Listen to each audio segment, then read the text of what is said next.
Well, everybody, we are live here on the Me and Jesse podcast, and joining us right now, all the way from Detroit, Michigan, Darren McCarty. Darren, how you doing tonight? Great, guys. I'm doing great. I got some. Hold on, let me smell. Oh, that's Alberta air. I smell it completely. I miss it. Oh. No, I mean, being a Flames fan, I was very excited to hear that you're coming on the show. You played a couple years around here. So, what was the difference between Detroit and Calgary? So Detroit was like, all the superstars and the Hall of Famers, and like there's a culture that was built and whatever like that. Going to Calgary, and especially after being successful and having 3 cups and sort of where I was at in my life, it was like going back to junior. It was awesome. The mentality of the guys, like I can't speak highly enough about that locker room. Wow. And if you remember in 2005-06, we lost the first round in 7. We were up 3-2 against Anaheim, who went on to win the Cup final. And you know what? It's just sort of, we were so close. Right, but the locker room I'll always remember from Monty, Chris Simons to Jerome to Robert Gear, Rhett Warner, Sandbox, Stefan Yell. Yeah. But how did they treat you? How did they treat you? Like when you came from Detroit, like you were royalty, right? Like hockey royalty coming from Detroit, going to Calgary. How did they treat you when you walked in? That it reverted back to like you walked. Like you were the most tenure, you know what I mean? It was like junior, where you were tenured. You came in with the stats. I had 3 cups. It was to implement. We had like the grind line 2.0. Me, Stefan Yell, and Marcus Nielsen, and we were a good line, dude. It was awesome because I battled against. We call him Sandbox, Stefan Yell, because he's the kid that. He's Sandbox. He just does everything right. He's got all the toys and just does every part of the game. Was he in Colorado? Yes. To battle him in Colorado and to know what a player he was. And he was a great pro and stuff like that. But the mentality, because he had the respectful mentality of what it took to be that toward the center. And like that's you're setting the bar very high with Chris Draper, because Chris Draper, as far as that grind line, there's that engine never quits to this day. Doing director of player scouting. I mean, he bleeds hockey, and Stefan Yell is like that sort of guy too. But we're guys that why the grind line was successful. And then speaking of Stefan, because we embrace the defensive part of the game as much as like the Iginlas and the Fedorovs embrace the offensive game, but you realize there has to be a balance. So it was fun. It gave me a back to like the game again. It was after lockout and stuff. So I was just, like I said to you guys, and you didn't let me say it, but congrats to Calgary to have Daryl Sutter back, but I'm still pissed off at him because he went upstairs. Why are you pissed? Because he went upstairs after my first year, and then I got hurt, and it didn't really work out my second year, and back into my addiction. But it all worked out. I ended up back in Detroit, and I won another cup, so it's all good. Well, that was good. But let me ask you this, because there's been some controversy around Daryl in terms of can he coach this next generation of players, which he has right now. Obviously, he went 3 in a row. We lost a tough one against the Oilers, but what do you think about that now? Because obviously the game's different. Obviously the players are different than they were 10 years ago. What do you think Daryl can translate his message to this new generation of players?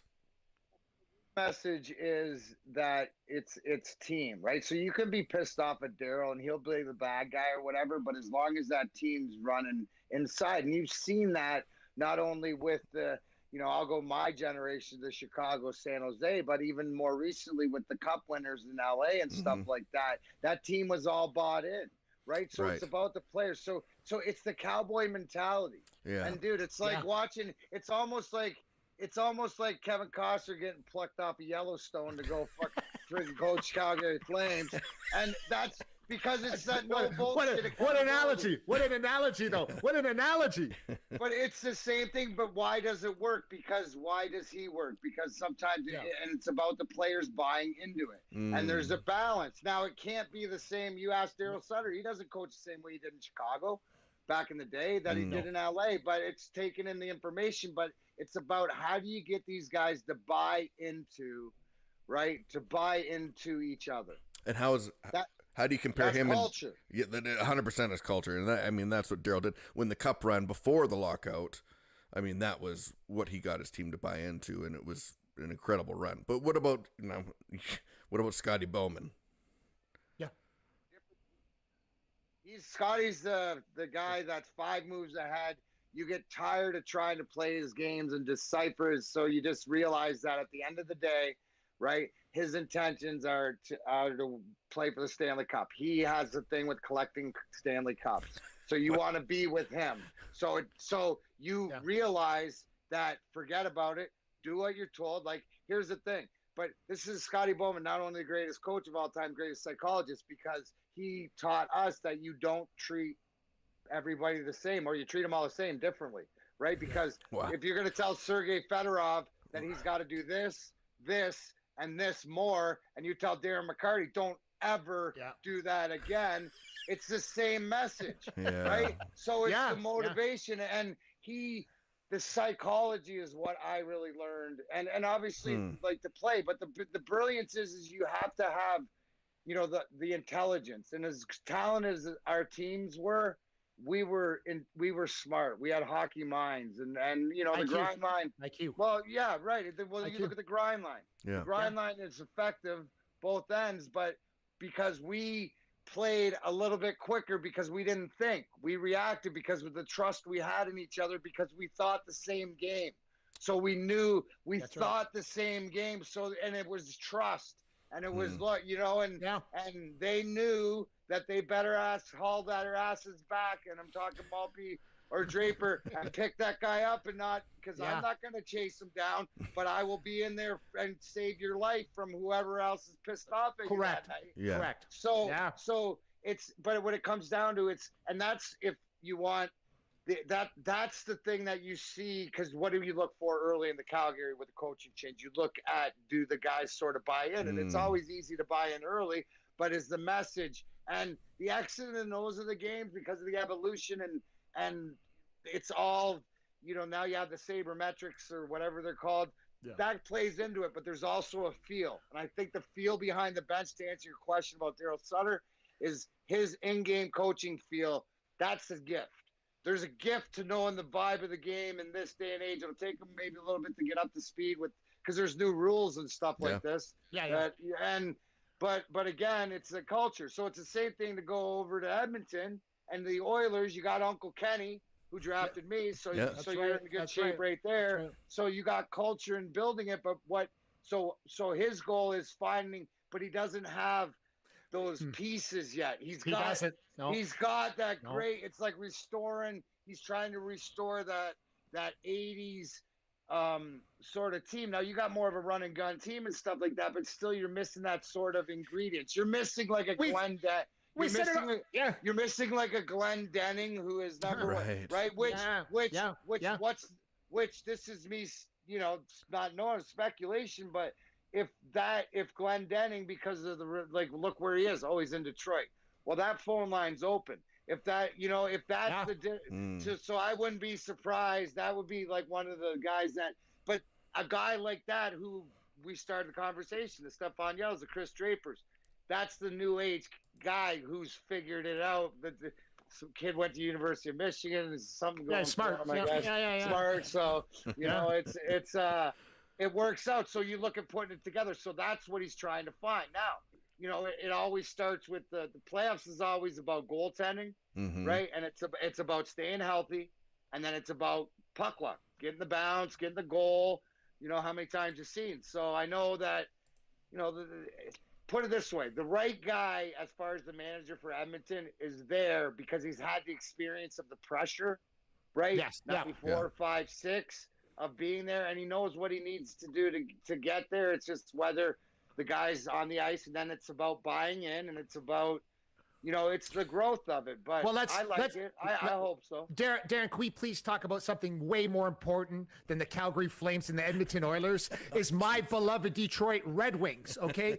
Because what is going on in Detroit, only you could tell us, because Stevie Y is back there now taking care of business, but do we have the talent? Do we have the talent to go? No. This is a 3-4. The dude, come back to me. I know. Everybody says that. No, but listen. No. Not everybody says that. Go back to the press conference of Steve Yzerman. What did he say? Yeah. Every time the man talks, right? Yeah. He's E.F. Hutton. Listen, he will tell you what he's doing. He said 4 or 5 years, not 4 or 5 months. Or you're right. You're right. So my question to you is there progress from last year? And absolutely there's progress. Yeah, I agree. The way the puck. So now going to put guys into place and different things. And it's not about who's there now. It's they're finding their way with the guys who are going to be there. There's maybe 5 guys, 6 guys that'll be on the roster when they make the playoffs or make the run. It's not, don't ask me that question.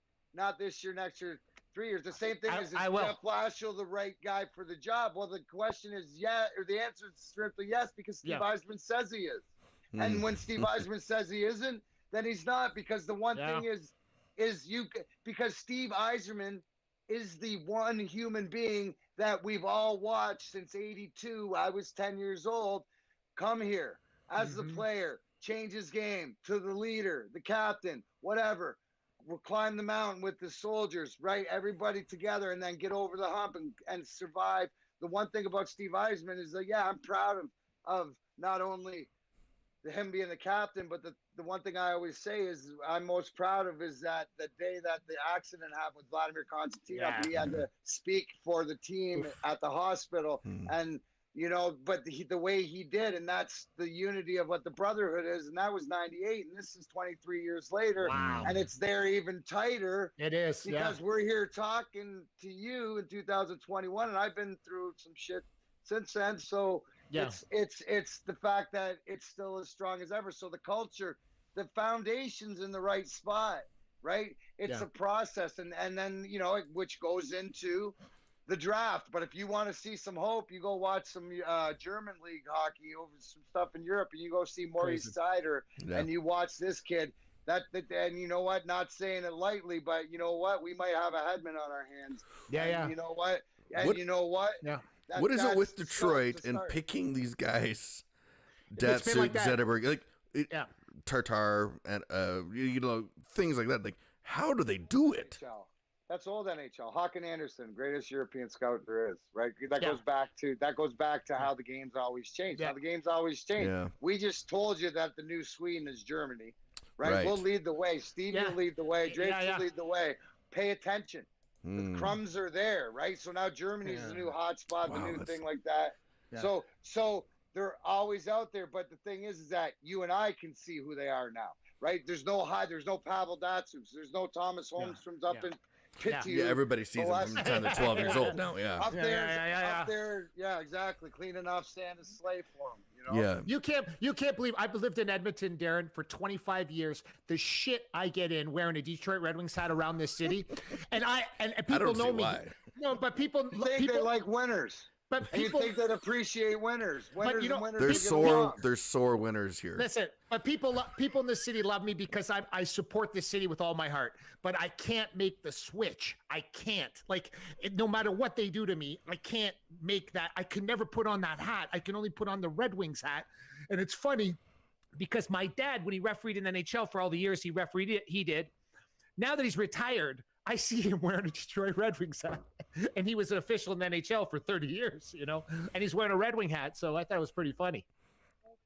He used to, when I walk out to the parking lot and he was sitting there and he loves his hat.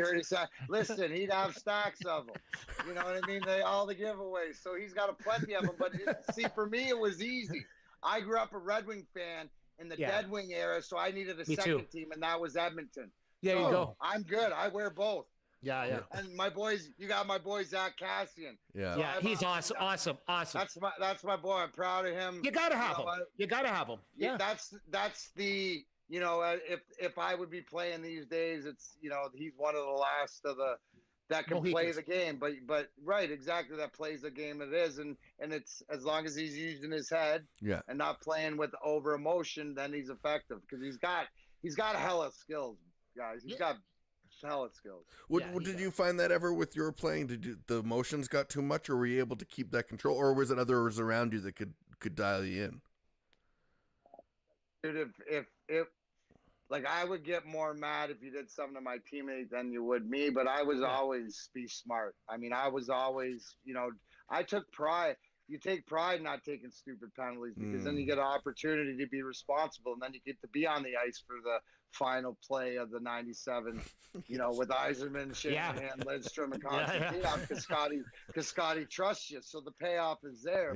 Yeah. But, that's awesome. I guess it's important because at different times, I'm not saying I didn't take a stupid penalty now and then, but it was usually thought behind it or something that, that wasn't just the reckless abandon. There was some, intelligence behind it. But to flip the script, do you miss playing in a band?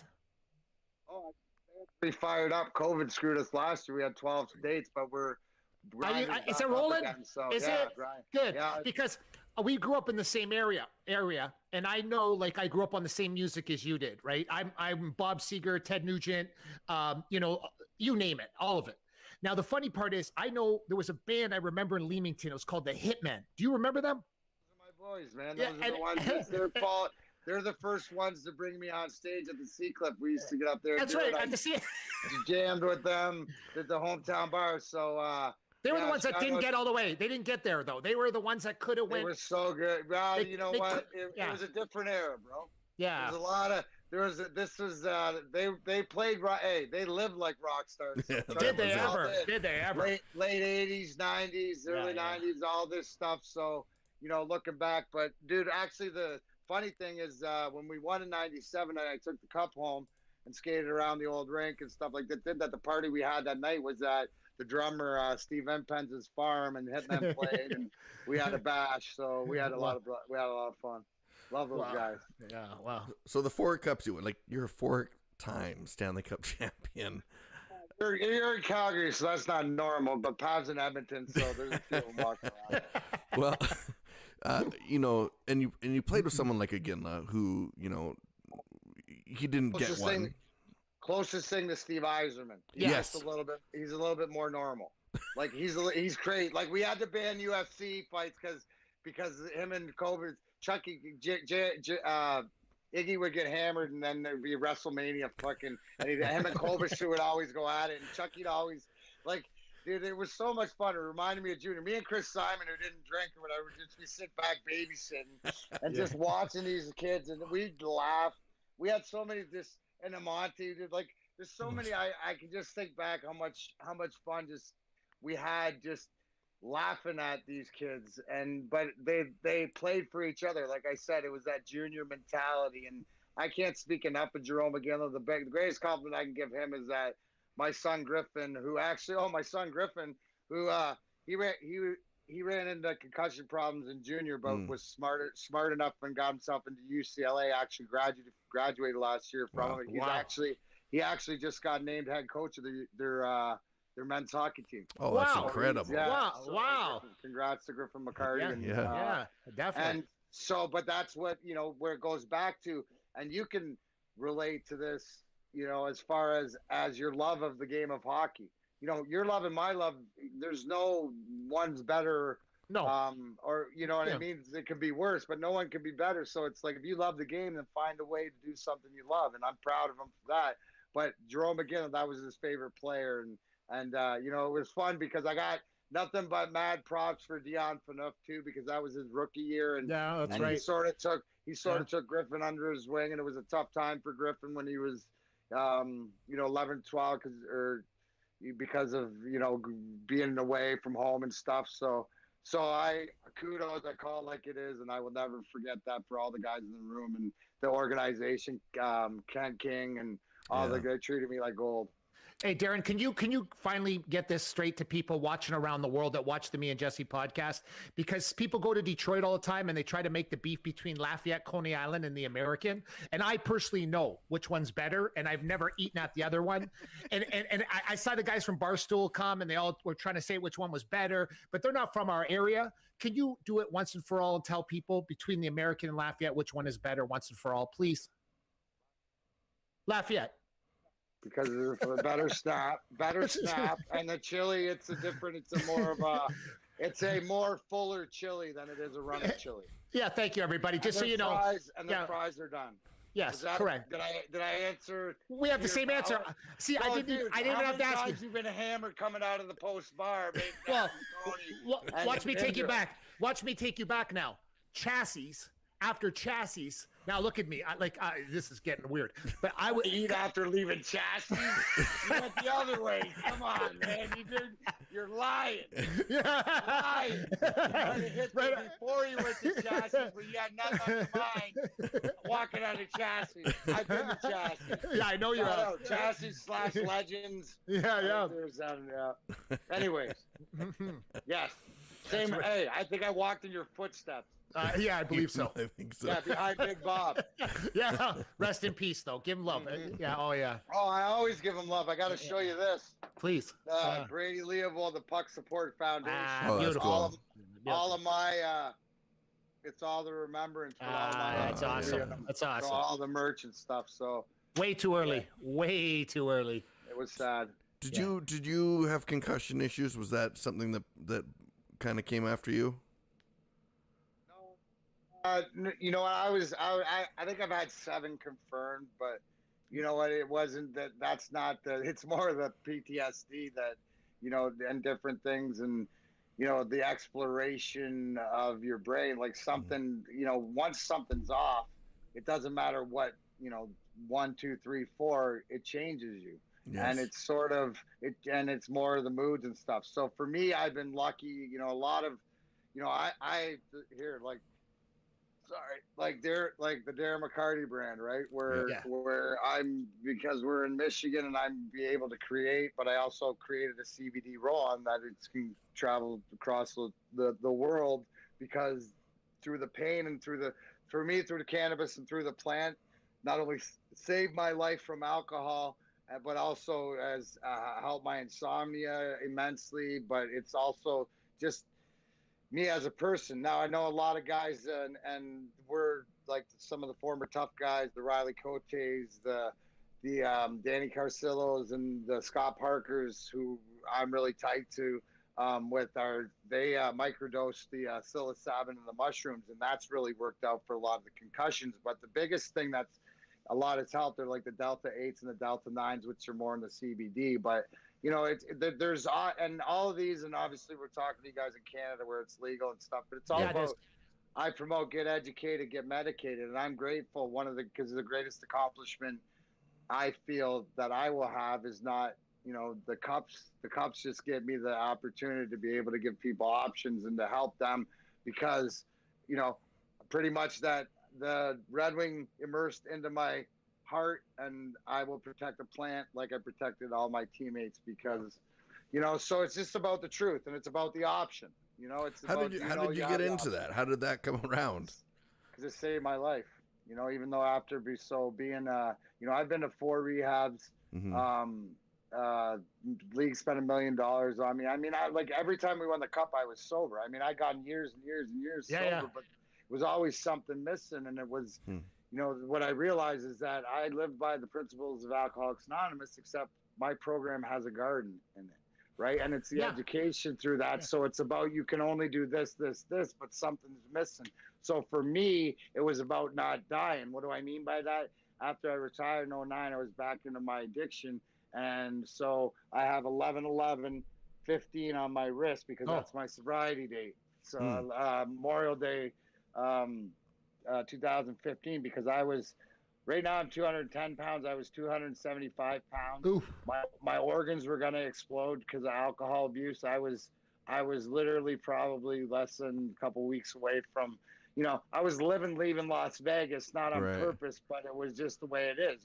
When you get sick, when you don't drink, not when you drink. That's a problem. And they're just, because alcohol, you can die from abstaining from, right? Yeah. So you needed to detox. So it was to the point that, thank God, I was in the caregiver program, and my buddies were in the weed, and I'd smoke weed, but I was more the drinker and all that stuff. But it was the education, and they use Rick Simpson oil, the RSO, which is a plant broken down concentrates, and it's actually dissolved with using alcohol. So the stuff that killed me actually saved me. So it's a plant down to the form. It's what they use to cure cancer. So 7 days they were injecting me orally with this tar every time I'd wake up, between 10 and 15 grams, and I was slept and purged and whatever. So on the 8th day when I woke up, the physical addiction was gone of the alcohol was gone,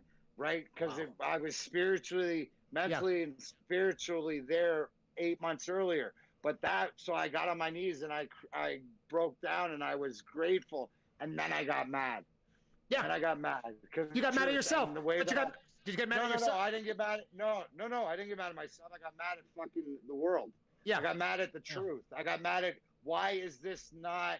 Why did I not have this option, or why did I almost have to die to know that I didn't? Right? Correct. Because if I can, and here's the thing, if I'm going to be about it, if I'm going to talk about it, I got to be about it. So I got to get educated about it, and I got to find out about my endocannabinoid system. I got to find out why. And then if I'm going to be a Legion soldier to this army like I was to the Red Wing Army, I got to know what I'm fighting for, and the fact that I'm fighting for something that I truly believe in that saved my life. Now, this is coming up on 6 years ago, right? So it's through the education and finding out that, like, the two things I say is get educated, get medicated, and don't tell me what, tell me who.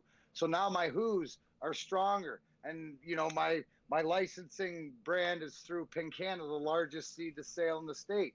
It's now to be able to be kicking and being part of the game and everything like that. So everything else, it's just who I am. I'm living who I am and just preach my story. That's the brilliance of surviving. So the whole thing is that if I can cut down and you don't have to suffer like I did, because I don't believe people can go to those dark places.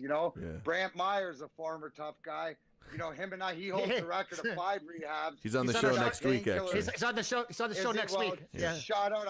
I just had him on my show on the hook explaining that, but it's a great story, and his is a different perspective, but it's the way of that it can be done, and it's soldiering on to tell the kid, tell whoever it is, it doesn't matter if you play hockey or not, but these are the things that I experienced, and the answers. For me, I realized Darren McCarty just needs to know the why. I'm a soldier, man. It's not about the yes or no. I got to know the why. Right. Why are we doing this? What is the long run? That's been your role, but that was your role through sports as well. That was the same role you had through sports. You were the soldier. You were that guy. So that was in your DNA all the time when you were running through life. Definitely was. So that's what it is. That's who I am. And people want to know is that I really, it's not that I love to do it. It's like, oh, you must love to fight. No, but my fear of having anybody go before me or not protecting my family, my tribe, whatever like this is a greater fear than dying. Yeah. So it's the understanding when I tell everybody it's your truth. I wrote a book, and it's almost like 8 years ago. It's almost 9 years ago now. It's called My True Story. Yeah, story of a hockey rock star, and it's one of those things that the evolution of that, because I was still drinking at the end of that book, but it's where we're at now, and it's just sort of living it and then being able to talk about it and connect, and to know that it's giving people options to. I always say, I'm not here to argue, but I'm here for what do you mean by that? And if I can answer you, what do you mean by that? Maybe it helps you in your journey. So you're in addiction, you're in there, they recommend this treatment for you and it works. What's the business that now you've come out with on this one? Brand. Sorry. I don't understand. Well, So you do this. I'm missing where the treatment was. So it was CBD treatment, and now you are advocating for this. So because the RSO, the Rick Simpson oil, saved my life. The cannabis plant saved my life by getting the physical addiction of alcohol out of my body. I was able to continue on my spiritual path, and and also too my mental path, which I was able to now apply to know that, okay, the garden or cannabis is part of my recovery. Now I have to get educated on it. And I found that through I'd known throughout from being around it and getting educated because I love to learn different things, but I put myself into it. So in order to be that, I found I wanted to get in the business. So if you're going to talk about it, you want to be about it. And I found the biggest in the state of Michigan, called Pinkana, who has my licensing brand. And why? Because the Radical Genetics guys that I knew that I respect as growers now grow the plants that I want. So I created, hold on one sec. He's going to show us. So I got to show you. So I created the one is the CBD roll-on, right? So what do you do with that? CBD roll-on.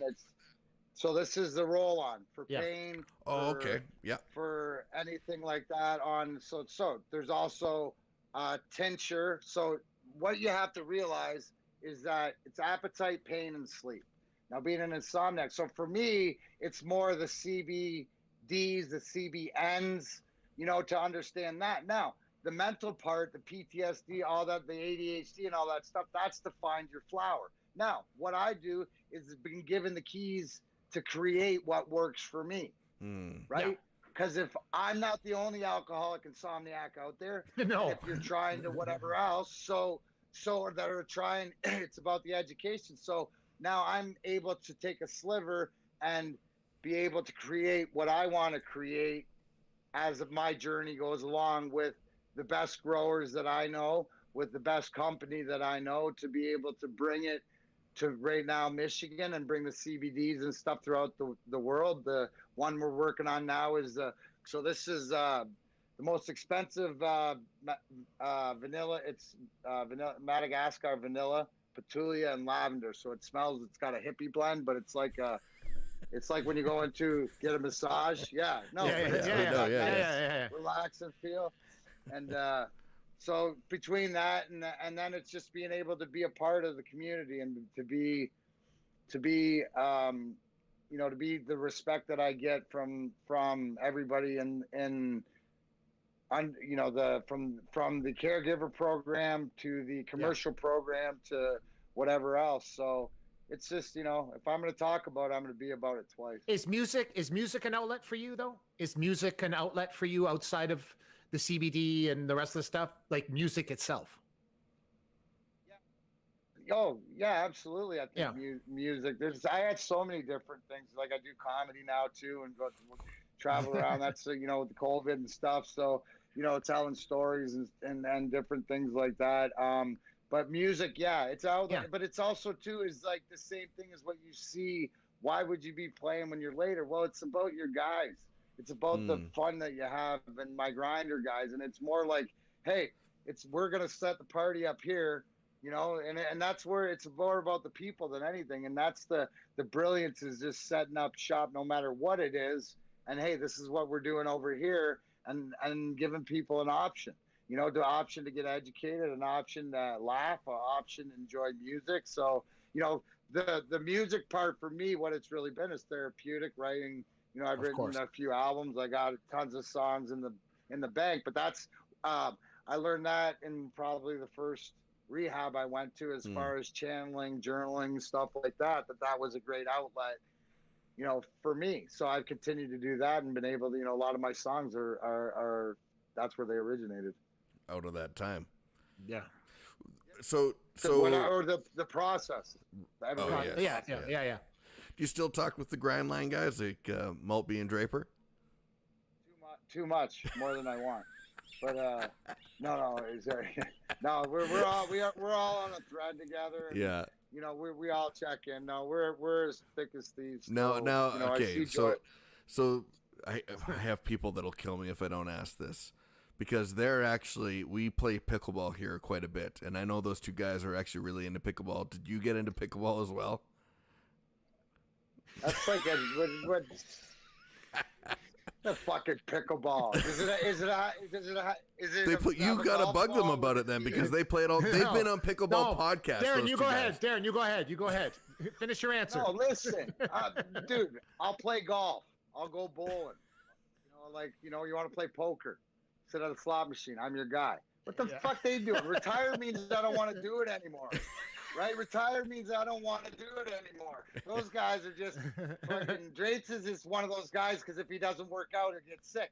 He still thinks he can he's still working for a con. I think he finally, that Stevie Game, the director of amateur scouting, he's sworn off a comeback. But I think he was up to a couple years ago. It was coming. But no, whatever. They just never stop.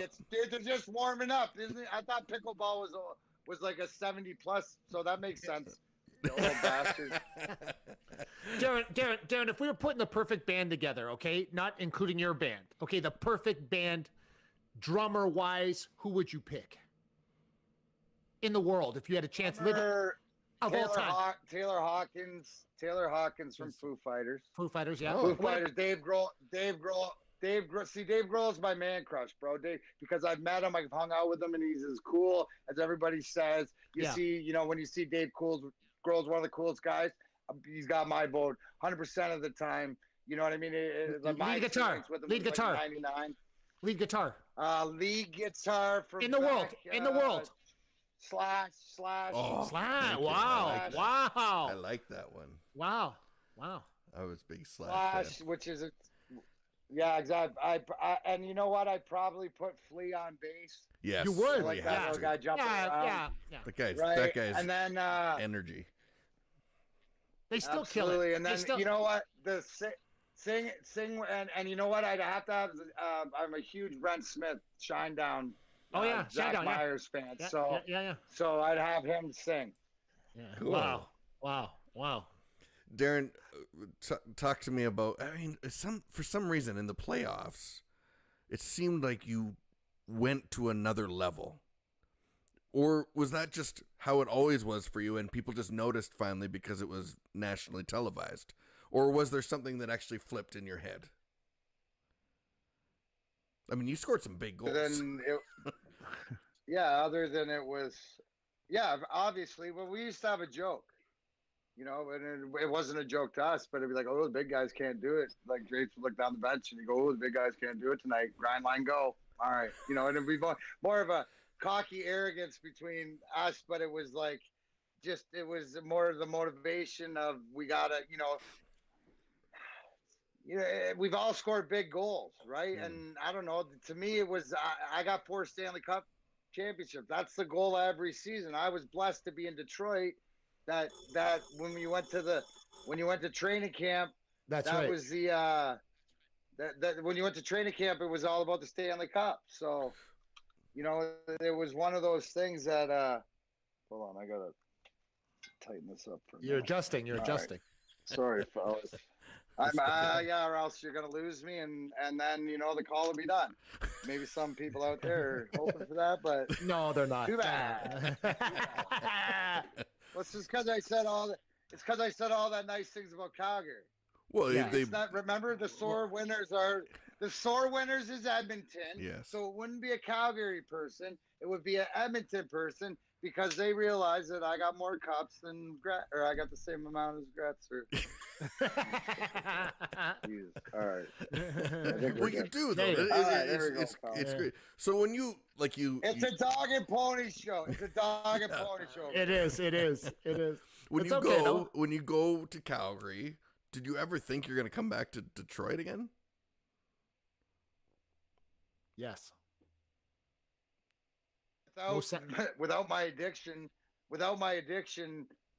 I wouldn't have another cup. But to be able to come back, but that goes to show you is that if I believe that organizations throw out we're a family too loosely, but ours proves it. You can't argue with that. I totally agree. Not only what done on the ice, it's what off the ice, and that's my security blanket. Those are my brothers, and the fact that it played out was just that's the old God shot and not quitting, and things fell into place that I was able to play in the IHL, the AHL, and prove it to last but not least Mike Babcock that he needed me at least in the room. And I was there because that's my guys, and I knew Pav and Z when they were young, and they knew who I was, not alone just my guys with Homer and Nick and the grind line, but Ozzy's my guy. We came into we came into Adirondack together. That's right. I mean, that little, little punk.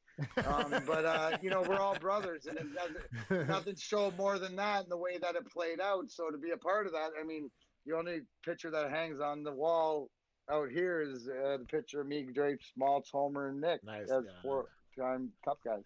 What was your most? What part of Michigan are you in now?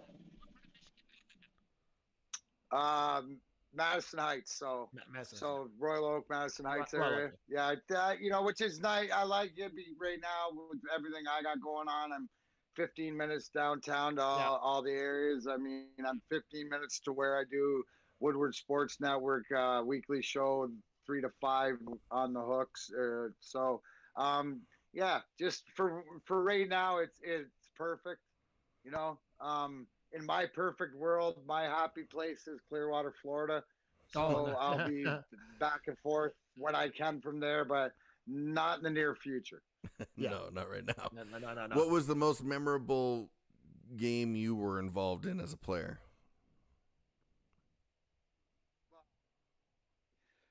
The Desert Island game, which is the one you take to the Desert Island, which is March 26th coming up, 97 and 24-year anniversary. And because out of any moment, I'm big on history and chronological stuff. Yeah. So without March 26, 97, beating Claude Mew's ass, but also scoring the overtime goal and winning that game to propel what happened to win the Cups, to go back-to-back after the accident, to do that. Without that, I'm not saying we wouldn't have won one, but that did something to us. Even everybody says in the Russian 5 documentary, the fans, everybody. Yeah. Do you look at do you look at Shanny the same now that he's in Toronto, or do you look at him differently now? Differently. No, you don't. I look. You don't. You don't. No. His job, dude. Because the guy wears.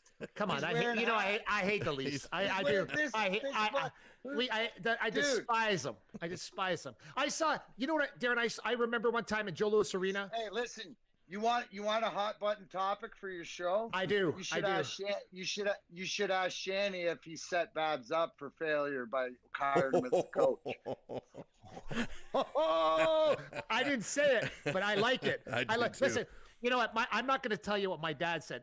We all know my father has a knowledge of hockey, very intelligent. My dad has a very, very high level. And my dad said the year you guys won all those Stanley Cups, that literally I could have coached. That anybody could open the door, because that's how good your team was. So when they were giving Babcock all the praise for those Stanley Cups, it was a mistake. It was an absolute mistake.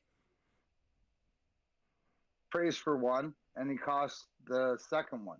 Yeah, because of the turmoil. So but you see, it's just like anything in society, right? The beauty that I'm still alive is through the transparency and the love and the common sense of the people in Michigan, and just like in Canada of this cannabis plant, right? It's the same thing as the transparency in this day and age. It's across the board. It doesn't matter if it's cannabis. It doesn't matter if it's media, politics, sports, whatever. The truth will come out about whatever, right? So true. And so here's the whole thing, right? To play, but I look back and I only comment on when I was there and whatever. And I like Babs because I respect. He's the greatest X's and O preparation guy. Stats, I love it. Stuff, but it's the interaction and the way that he treats people. And I think that in 2009 it was mismanagement. To your dad's argument that in 2009, no, it's because of mismanagement of not the lineup, but the lines are the way that it worked is that it ran out in the 7th game because our best guys were either beat to shit or run down when they didn't need to be. But again, that's hindsight. Yeah. But it's also too is that with whatever else has come out, it's that's why you have to look in the mirror.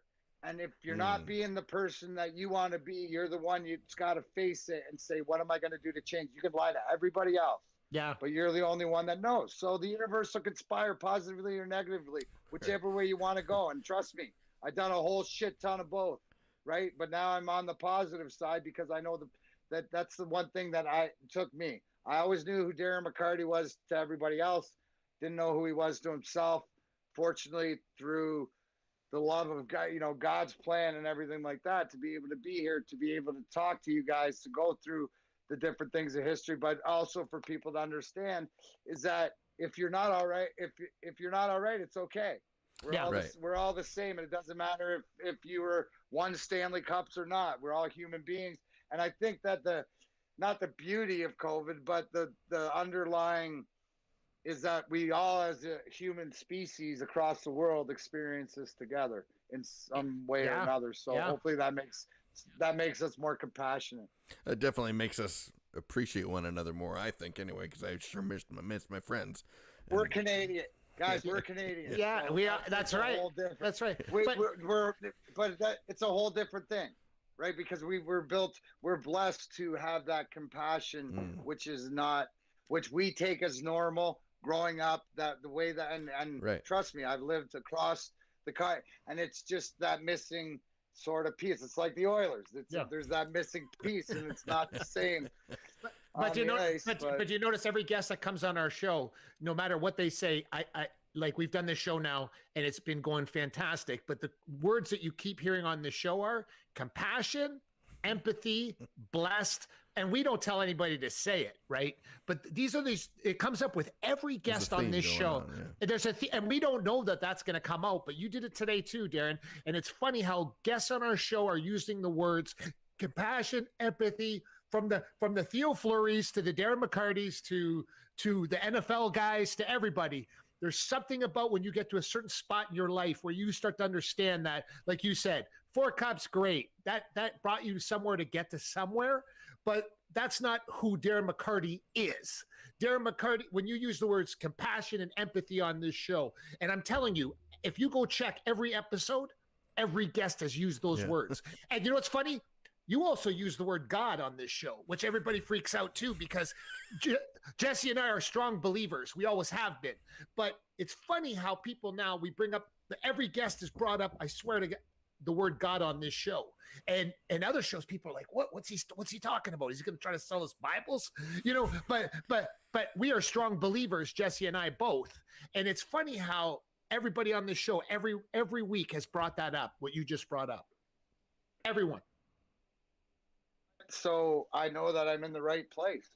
As far as, you know what, that's the signals that I send out, is because I want it's to facilitate the same thing, because I know for myself the reason I'm still alive. But look at what I've been gifted with. If I put my mind to it, I will accomplish it. Right. So now it's about putting my mind to the positive things. Like, that's, no one was going to stop me from being, I wasn't the first rounder guy. I had to work for everything I got. So it's not about work for me, right? I ain't scared of working hard. So I put my mind to it. What I realize is my biggest detriment is people don't have the same work ethic as I do. So that's not their fault. So that's why I have so many different things, is that when I feel like I'm pushing the hardest, I can move on. But it's the compassion, and it's, dude, everybody says that, how to friend or whatever. I had the bat phone to God since I was a little kid, for whatever reason that was instilled in me. And I walk around, I go, dude, you can use them. I'll get them right here. You don't have, so my it's a very spiritual mentality. And, I love it. I love it. My version is a version of, obviously, my sense of humor too. So and the whole thing is like, like I say, and it's okay, because that's great to hear that we talk about that, because that means it's just like cannabis. It's not like, THC is not the devil. It's the doorman.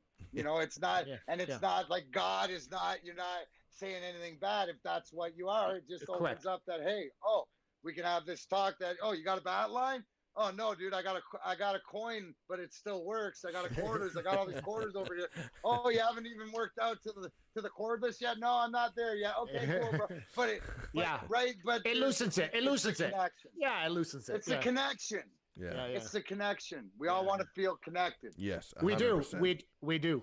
And I mean, that is part of the issue that I found with COVID is that so many people lost that connection, and some people had a very thin one to begin with, maybe 1 or 2 cords, and all of a sudden that gets severed, and it's something that nobody really, I mean, people are talking about more so now because that mental health aspect of being separated from people and losing that connection is detrimental, and we really need people to feel connected again.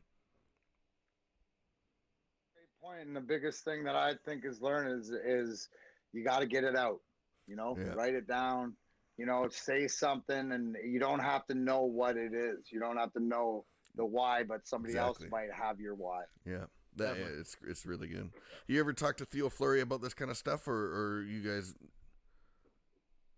You know what?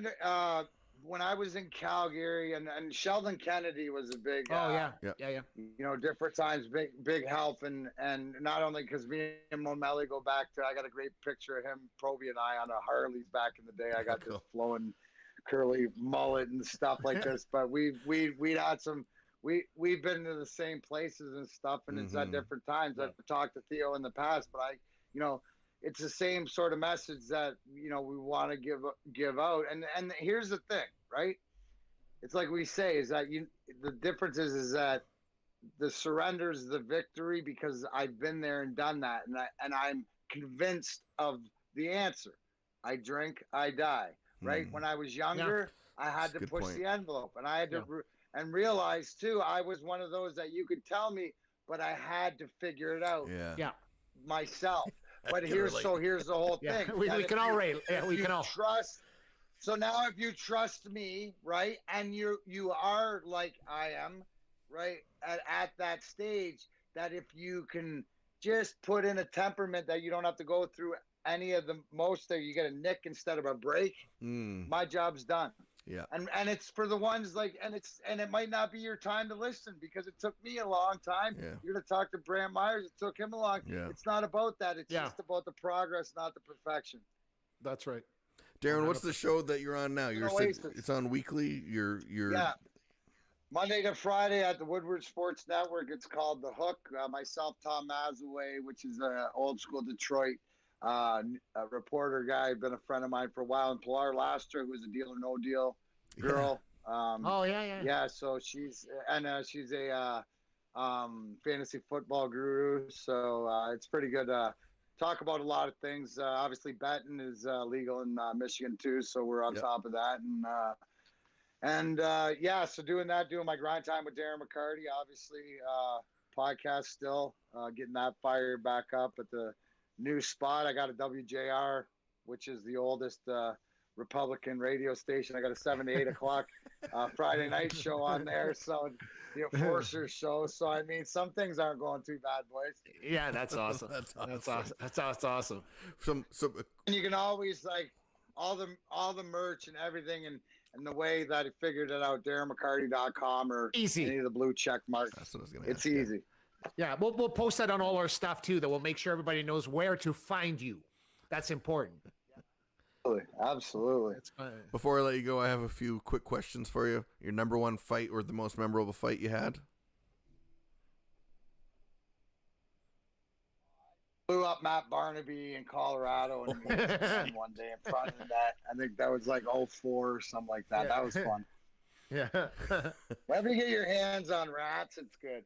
Yeah. I got him good. I hit him and split him with a good one. Okay. Yeah. Well, I thought I thought you were gonna say Claude Lemieux too. I love Barney too. Nah, dude, that's coming up as the anniversary. That has a whole. Well, that was this. Well, you know what? Actually, it was Claude Lemieux too. On November. That was November 11th, 97. Also, I forgot about that one. Yeah, because he fought back. Yeah, the world stood up. Fought back. And we were throwing. The whole world stopped. Listen to me. That fight in time. No, but that was the whole world stopped on that one. Dude, watch the replay of it. Yeah. I'm the only one saying shit. I'm saying stuff that I'm not even going to say because this world can't handle, the ice. It was real bad. Yeah. Real bad. Right? Real bad. Just think of how bad. Think of all the bad things that you ever wanted to say to somebody from Quebec. And make sure that you ask everybody you grew up with that knew anybody. And then you ask your Quebec relatives, what's a good thing to say, and then you go and you ask your friends. I have lots people. I have a lot of Quebec relatives. Okay, I have a lot of so Quebec you relatives. do the homework on it so you can just up because I didn't think you'd do that. But if you watch the puck drop, I turn away. I would never turn away if I thought he was fighting, but he blasted me. I know he hit me on the nose. My nose started bleeding. I'm like, good, we're gonna fight. And he's a big guy, but you know, it's all good. I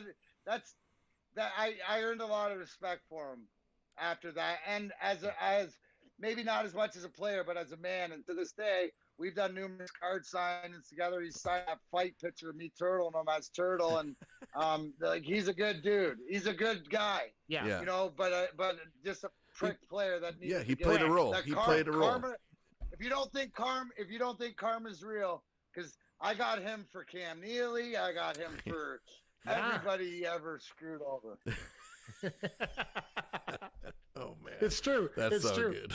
Yeah, Darren McCarty, it's been an absolute pleasure to have you on the show. You know, yes, you're one of the guys that you could talk to for hours and hours and still feel like you just started, because, like you said before we went on air, you're a performer, but really there's something deeper than just putting on a show. I really feel that your heart comes through once again, as many of our other guests have, but we really appreciate your honesty and openness, sharing all the stuff that you've shared tonight. Guys, I mean, that's the beauty of what I realize is that how we talk about God again is he set me up looking back. Like I said, I got to know the why. Mm-hmm. So as the why was explained to me, like it's just so I can understand my thought process, so that if I want to change it, it's not, and that's having an addictive personality, and that's being, you know, I'm very like routine and different things like that, but it's knowing to put myself in the best possible situation that I know I want to be in, and avoid the ones that I don't. It's the same thing as I don't care what you're doing, right?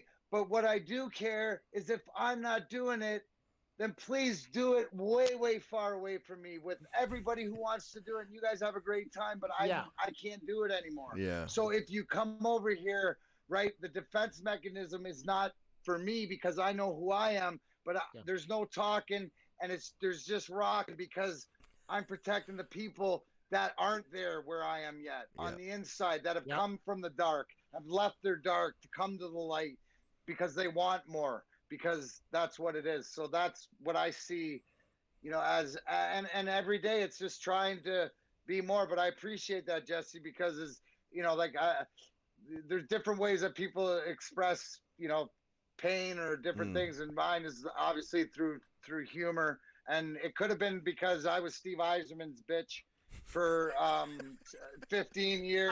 I don't think he'd ever say that. He would never say that. Yeah, he would.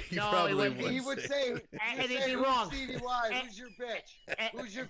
If you ask Steve Yzerman, who was your bitch in the dressing room, and he'd laugh and he would be like, fuck D-Mac, of course. It took me 3 years to stop crying and sucking my thumb to realize he only picked on me because he liked me. And I love that man to this day for his not only, but just the person that he is, because he's the one that sets the example of about being true to who he is. Wow. Right, Steve? What you see is that's it. That's many incredible men that have walked the halls of Joe Louis Arena, that's what is left. And that's the culture that I preach about, that I want to leave, and let it, and so let there's always going to be a version of me in the family. So it's like being able to nurture that. So it's knowing who you are. Definitely. Well, you heard it here. Darren McCarty, thanks so much for joining us tonight on the Me and Jesse podcast. We absolutely appreciate your time. And if you want to find out more about Darren, or just head to his website, darrenmccarty.com, and you're on social media at Darren McCarty for everything. Just look for the blue check mark, not some fake punk. But make sure you head over there and tune into his shows as well. As you know, he's with us. Yeah. He's with us for life. Yeah, I tell everybody that comes to the show, you're with us for life. Oh, dude, why didn't you bring me back? You should have had me on. I could break down that Kari Richie fight right there. Kid took it on the butt. Good too. Oh, see that. But you know, he thought he was a hockey player all of a sudden. It's good. Lucic fight. Yeah. Lucic fight. No, I love seeing the Battle of Alberta because it's the guys buying in, doing things like that nurse fight does more for that locker room. Oh, I agree. Because of who he is and because of who Lucic is in the long run. So if you got to look right. that they're getting there. They're getting there, and they're not fighting for the talent and whatever. They're fighting for the structure. In Detroit, we're not even close to being there. So you're looking for the pieces. So, dude, have you noticed things different? Because I have, and that's a part of them, because they're going to look around and go, oh, because think about us in like 90, coming up like 93, 4, 5, 6, all the disappointments. And that's at way higher levels, losing the finals, but, setting league records, stuff like this. You wait till they finally go, they have that thing and they're like, fuck, you know what? We're tired of this. This is it. And we believe in each other. That's what happens. Yeah. Thank you. Thanks so much for joining us. We really appreciate it. We'll see you again one day. We sure will. Hit me up. Yeah. Part two coming, everybody. Part 2 coming. Thanks, Darren. Good. Thanks, Darren. Have a good night. You too. You bet. Thank you. Yeah. The one and only Darren McCarty, everybody. The grind line. The grind line. Hey, I was actually thinking about that. Is that that was when you kind of noticed what a grind line was, because they had them obviously, but that was kind of the time you're like, whoa, this is something that is real. But don't you remember that era? That era was it was the Fab Five in Michigan. It was the grind line. Oh. That was all happening all around the same time. It was ridiculous, really, what they had going. The Pistons were the Broad Street, I was a huge Pistons fan. But, with Bill Laimbeer and Isaiah Thomas. And the Tigers were actually decent at that time, too, because they played the Jays all the time. They always give Jays fits about that. That's right. And so, it was a good time to be in Detroit then. Yeah. I mean, you know what's funny? There's a lasting impact of the guests we have on the Me and Jesse podcast. Yes. Because when you listen to their story and you listen to what they've been through, and they've come out the other side. Correct. And that's the lesson everybody has to learn by watching this podcast. It's not about mental illness. It's not about anything. It's just about telling stories. And you're noticing that people on the show have these stories. And we don't exactly know the stories, because you can research all you want. You can read about some of the points, but you don't know the ins and outs of all those little stories. Exactly. And just like he was talking about the Detroit Red Wings, about what Stevie Yzerman said, it's not going to happen overnight. No. It's going to be a 4 or 5 year process. And that's the way it works in hockey. So this is something, when we have guests on our show, we don't know what's going to come out of this. We don't have a time limit of how long it's going to be, but you know what I mean? But it's crazy, because like you said, you could have him on the show multiple times a year, because he's going to go part 2 now of what he wants to talk about. Next week we have Brant Myers on, who Darren mentioned, and so that's incredible as well, because his book's out. His book's out. You can get that on Amazon, right? You can get the audiobook. You actually read for the audiobook too, right? You can just Google it.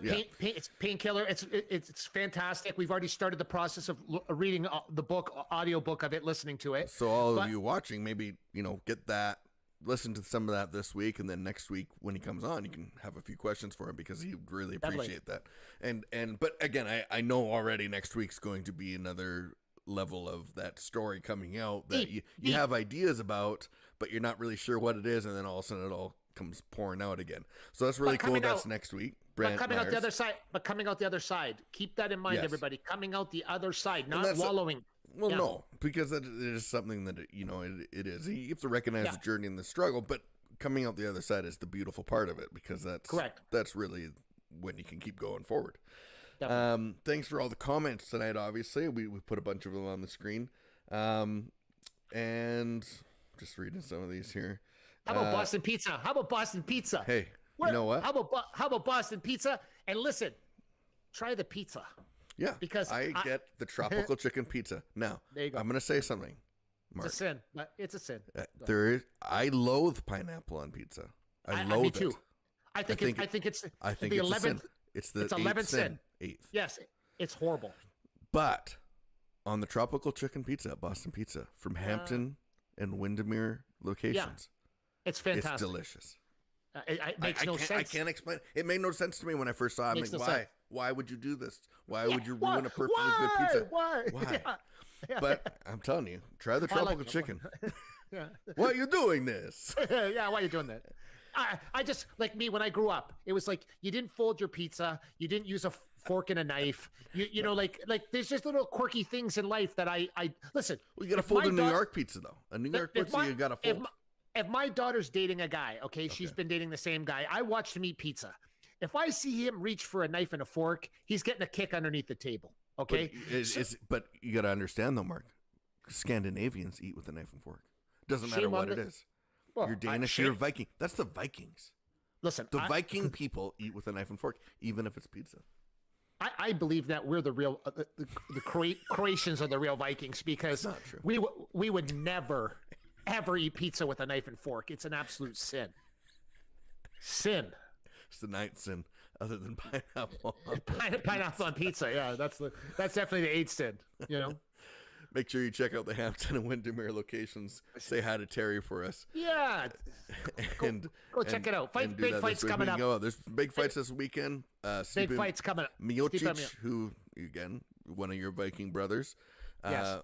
And Ngannou, French. It's good. Don't blink. Don't blink. I don't have a good feeling. You don't have a good feeling. I actually think Miocic is going to win. Oh, I mean, obviously, if he catches a bomb, it's over very quickly. Yeah, and he can because even Daniel Cormier knocked him out very quickly. So yes, there is that obvious thing, but I think Miocic has gotten smarter. I hope you're right because it would solidify him as the greatest heavyweight of all time in the UFC if he beats Ngannou again. Yes, but Ngannou is a different fighter. Now, granted, I'd say he since that beat down when he got exposed. Who was that did that to him? That dragged him around the ring for the whole time and gassed out that was the first. That was Miocic though. Miocic did that in their fight. That was a 5-rounder. He's changed since then. Granted, absolutely, he has totally changed. And so I mean, again, it's one of those things. But I don't know. I wasn't big on Miocic, but now I'm starting to see like this guy. I hope so. He's smart. We'll be rooting. But listen, more importantly, what's going on with our Raptors, man? It's not good. We're on life support right now. I think Powell's gone by Thursday. Which again, he's a free agent at the end of this year.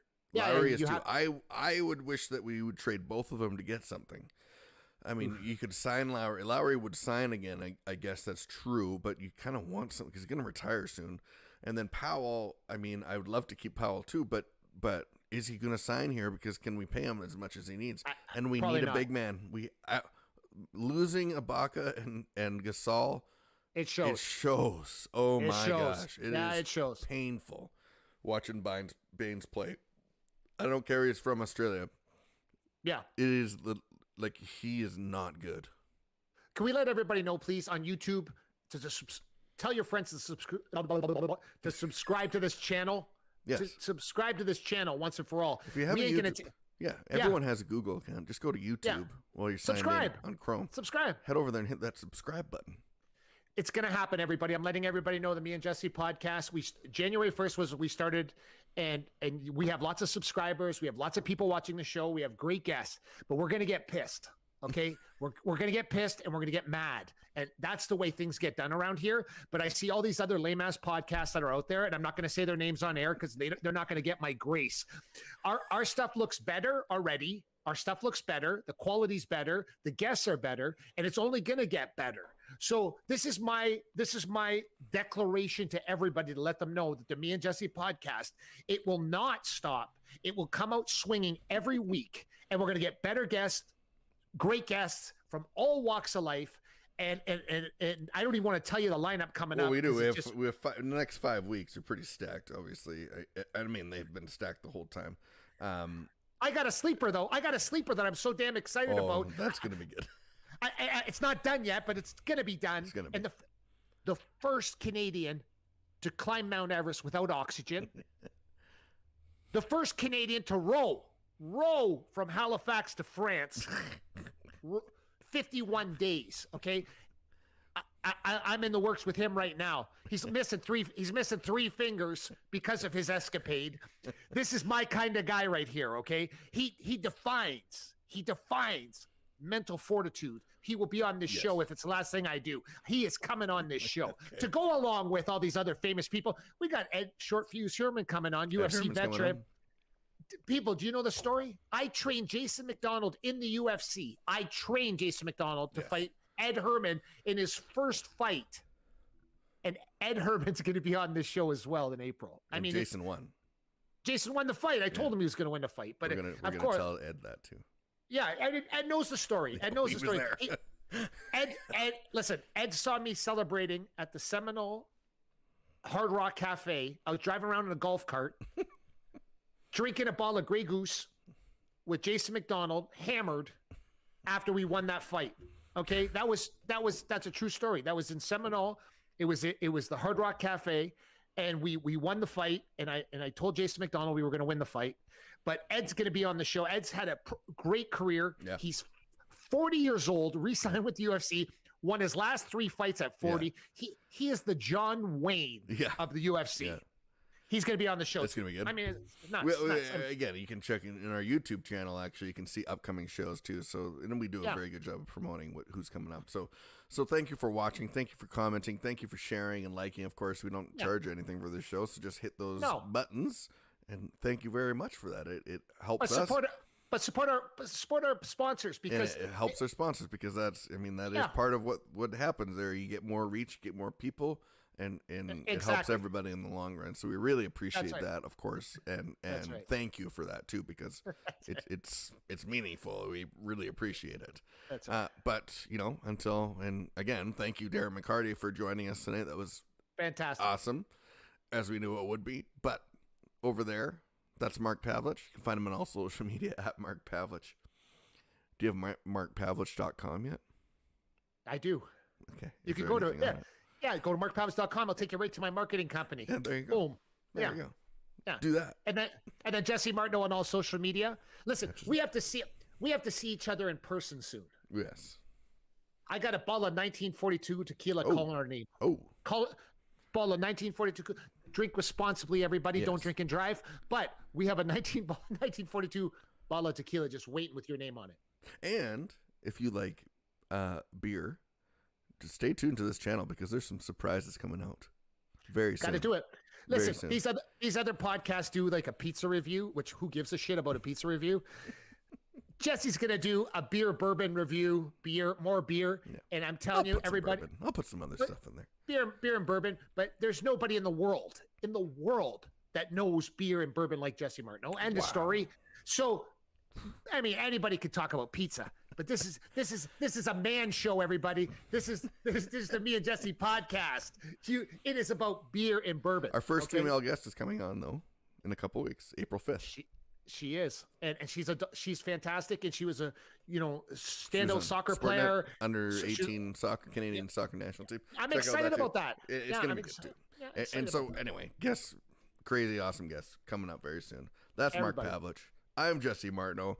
Thanks for watching. Thanks, Darren, and we'll see you next week with Brant Myers.